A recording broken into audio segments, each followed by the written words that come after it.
Joining me now is Victoria Cobb, and she is the executive director of the Family Foundation in Virginia.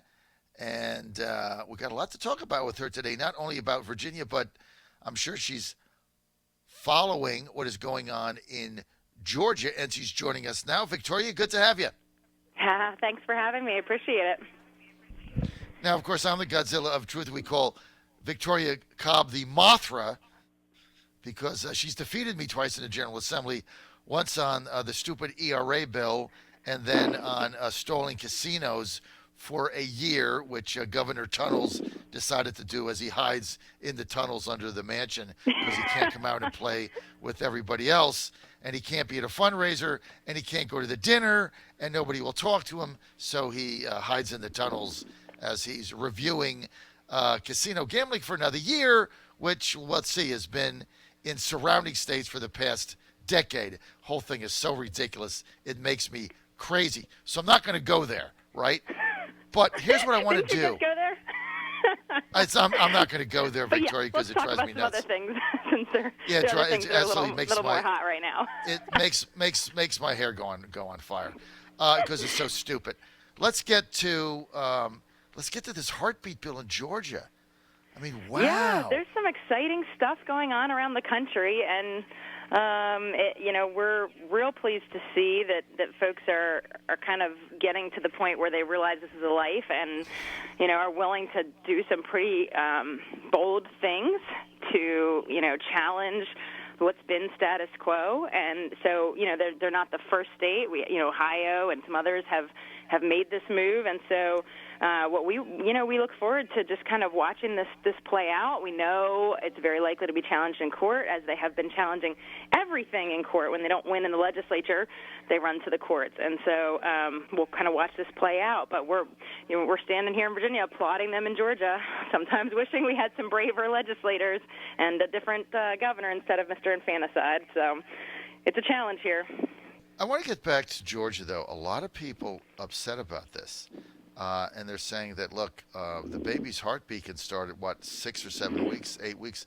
Sometimes that's before a woman even knows if she's pregnant. How do you respond to that? I don't think there's any question. This is, as close as you can get legislatively to an outright ban on abortion. I don't think anybody is mincing words about that. I think people realize and this is the point. This is why we talk about how important it is that people understand it's human life, because the heartbeat is present so early.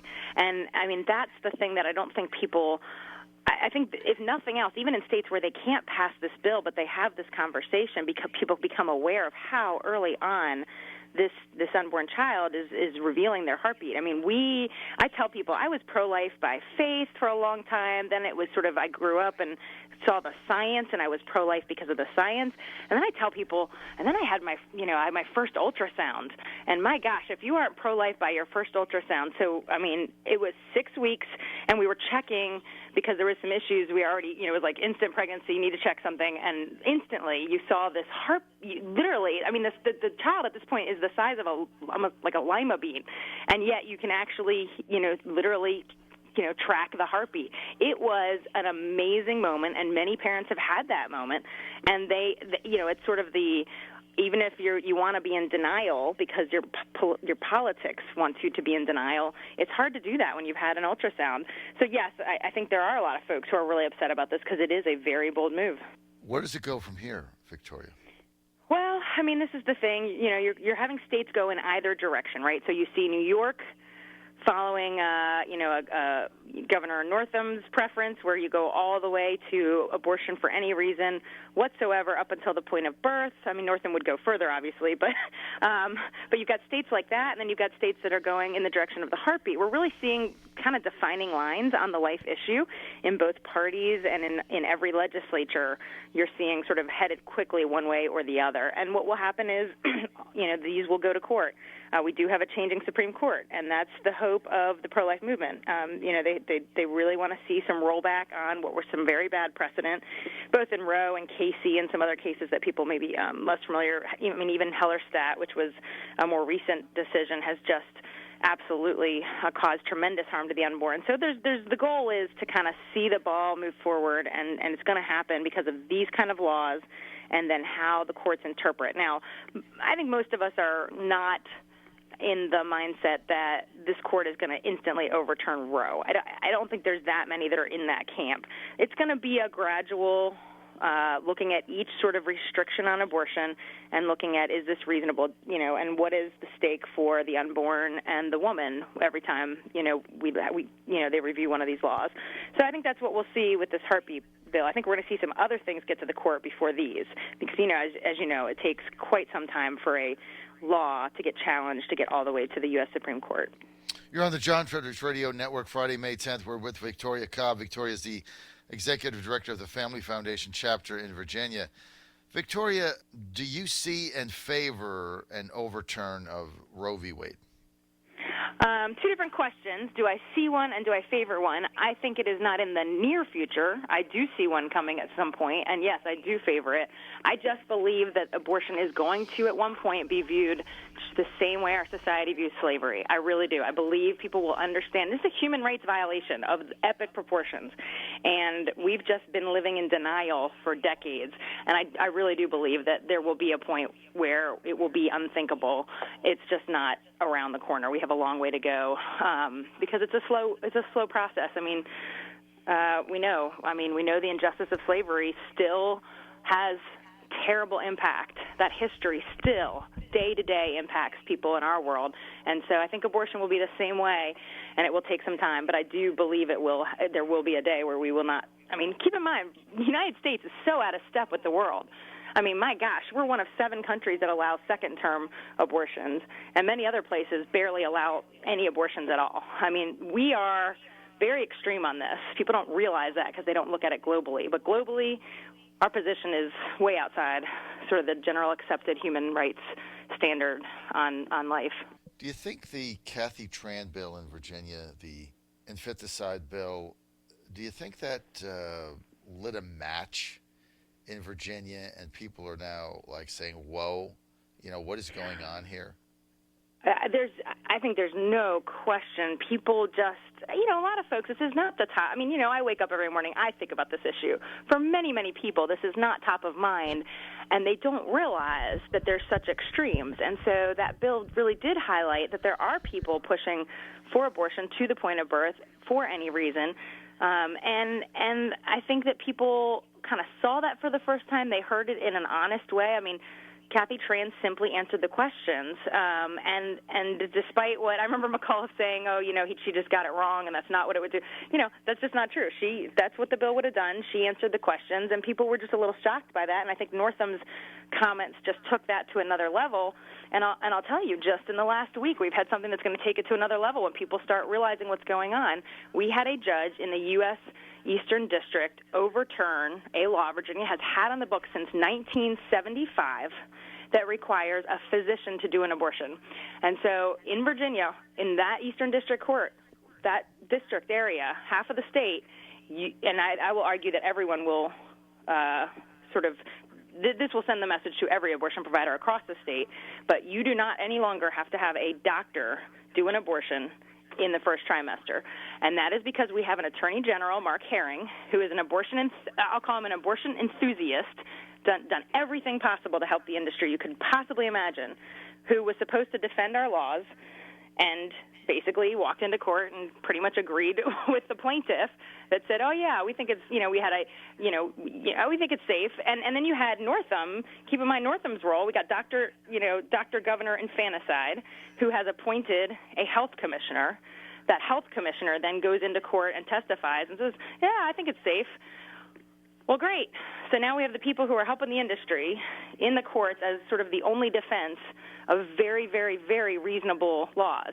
Now, you got to remember, in the first trimester, some of those are early abortions. Some of them are not procedurally as difficult as others. But if you know anyone, and this applies to so many women across the country who have had miscarriages, just a miscarriage in that first trimester of a pregnancy. So we'll say a 10-week or later miscarriage. They get brought to a hospital and a doctor does a procedure that is essentially the same procedure as an abortion. Unfortunately, the baby has already died in that case. But they aren't doing those at doctors' offices. They are typically going into a hospital, and it is a doctor doing it. But yet when it's abortion, a baby we don't want, with an industry driving for money, we've now gotten a lawsuit to overturn our physician law. It's going to let it match again. Every time people keep hearing the extremism, they're going to get more outraged. So now in the first trimester in Virginia, you can get an abortion performed by who? Not a doctor. So that's the interesting question that we are still researching. Because the judge's job is to look at the law, not to rewrite a new law.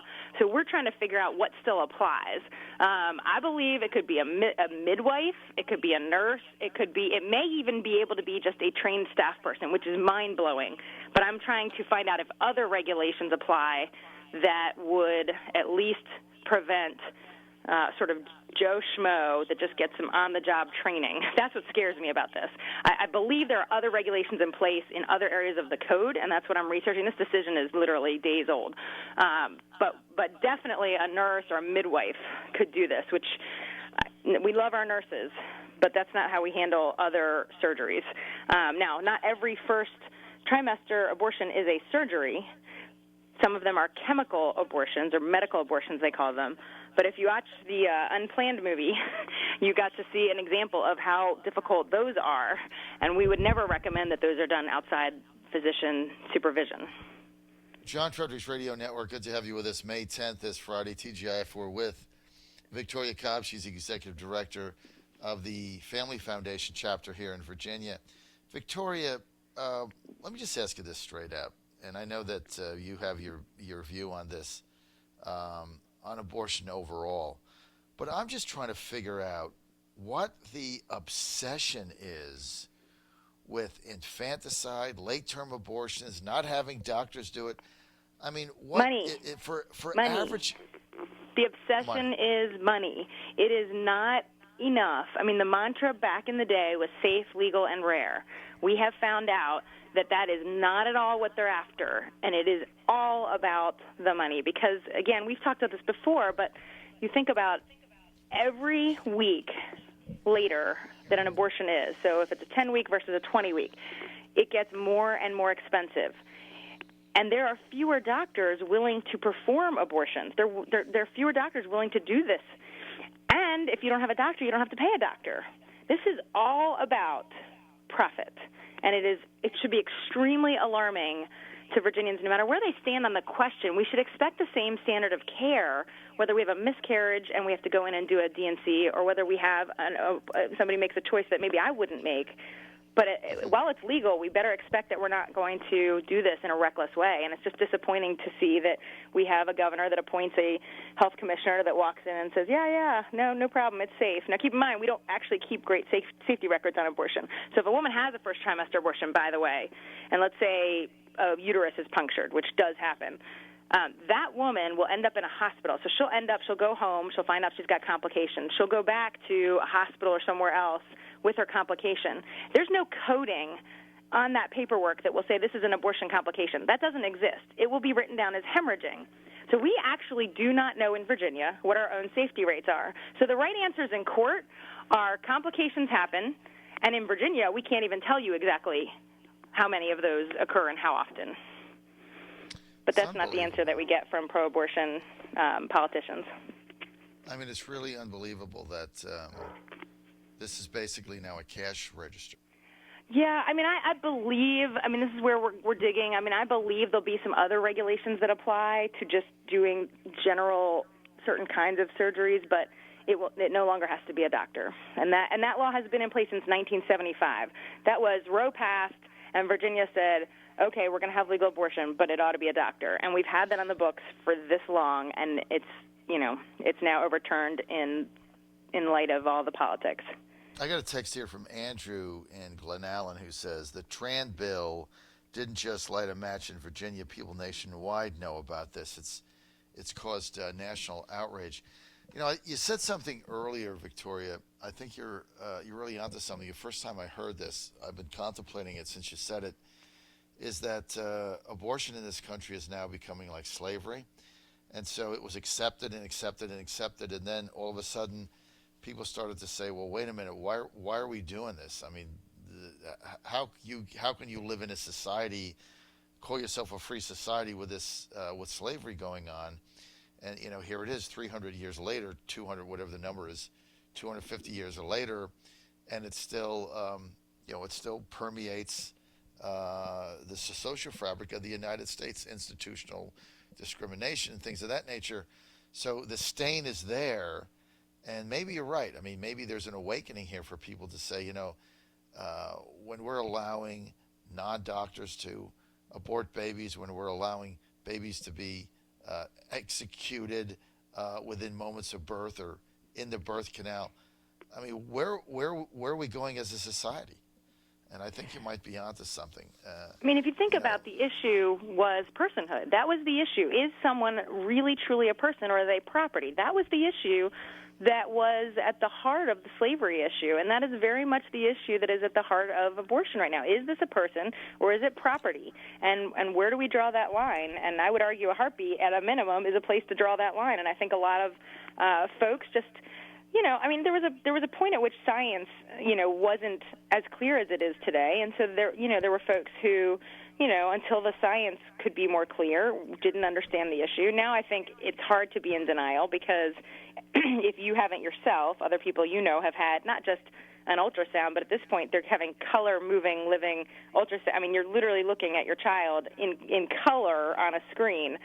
So people are just now, they can't be in denial about the science. So the only thing they can kind of say is, a woman's right trumps another person's right. Well, the problem with that is, okay, so if you've acknowledged, okay, this really is a person, and you've acknowledged that a woman, that it's really a difference of whose rights trump, what does that mean for later? So, why does a woman's right trump at that point against someone else's human life? And why would it not then trump, let's say when the child is just out of the birth canal and it's still very difficult or inconvenient or, whatever the difficulties that cause women to make these hard decisions, they don't change overnight just because you had a baby. And now you still have two human beings' rights, at stake here. And that's the reality. I think people have just woken up to that.